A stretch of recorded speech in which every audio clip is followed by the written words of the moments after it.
Students and my day parents. Students అందరికీ ఈ year నుంచి ఇంజనీరింగ్ జాయిన్ కాబోయే వారందరికీ రియల్గా ఇది గుడ్ న్యూస్. కాలేజ్ యొక్క ఫీజు చాలా అంటే చాలా పెరగడానికి ప్రీవియస్గా మనకు తెలంగాణ ఫీజుల నియంత్రణ కమిటీ మీటింగ్ జరిపిన టైంలో నిర్ణయం అయితే తీసుకోవడం జరిగింది. కానీ గవర్నమెంట్ దీనికి అంగీకరించడం లేదు. ఇప్పటి వరకు ఏవైతే టాప్ కాలేజెస్లో హయ్యెస్ట్ ఫీ అమౌంట్ వరకు వెళ్ళిన కాలేజెస్ అన్నీ ఉన్నాయో అసలు ఈ ఫీజెస్ గురించి గవర్నమెంట్ ఇప్పటికే ఒక 3-4 డేస్ నుంచి కంటిన్యూస్గా వీటికి పైన చర్చలు జరుగుతున్నాయి. సో మరి ఫీజులు తగ్గిస్తున్నారా, ఎప్పటి వరకు తగ్గిస్తారు, అసలు ఏమవుతుంది అనేది క్లారిటీగా చెప్తాను. వీడియో స్కిప్ చేయకుండా చూడండి, లైక్ చేసి తప్పకుండా షేర్ చేయండి. కంప్లీట్ గైడెన్స్ కోసం ఛానల్ సబ్స్క్రైబ్ చేసుకొని బెల్ బటన్ అయితే ప్రెస్ చేయండి.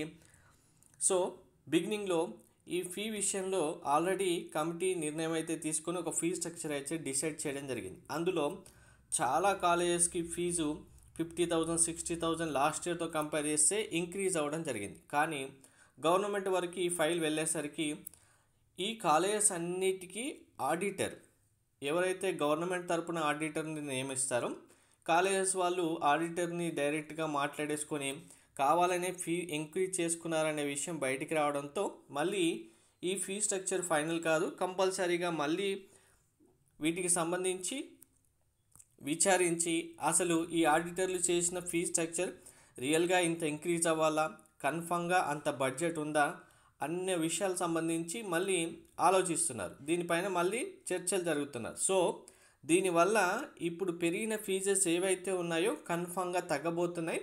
దీనికి సంబంధించి ఇక్కడ ఒక స్టేట్మెంట్ చూడండి.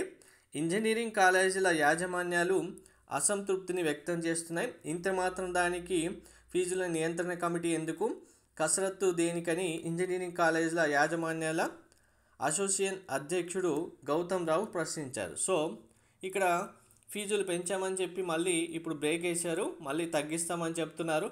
అలాంటప్పుడు మీటింగ్స్ పెట్టడం ఎందుకు, ఫీజు ఇంత పెంచడం ఎందుకు అనేది వీళ్ళకు ఫీజు తగ్గుతుంది కాబట్టే ఇలాంటి స్టేట్మెంట్స్ అయితే ఇవ్వడం జరిగింది.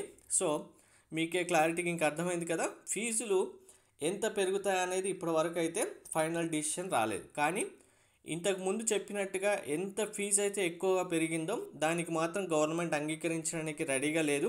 ఎందుకంటే వాటన్నిటికి సంబంధించి ఆడిటర్సు కాలేజ్ వాళ్ళతో డైరెక్ట్గా టైఅప్ అయిపోయి ఇలా ఫీజులు పెంచడానికే వాళ్ళు చేశారనేది వస్తుంది. కాబట్టి అవన్నీ మరొకసారి క్లారిటీగా వెరిఫై చేసి రియల్గా ఫీజు అంత పెరగాలా లేదా ఉన్నదాన్ని డిసిషన్ తీసుకొని మళ్ళీ న్యూ ఫీ స్ట్రక్చర్ రిలీజ్ చేసేంత వరకు ఫైనల్ ఫీజెస్ అయితే ఇవి కాదు.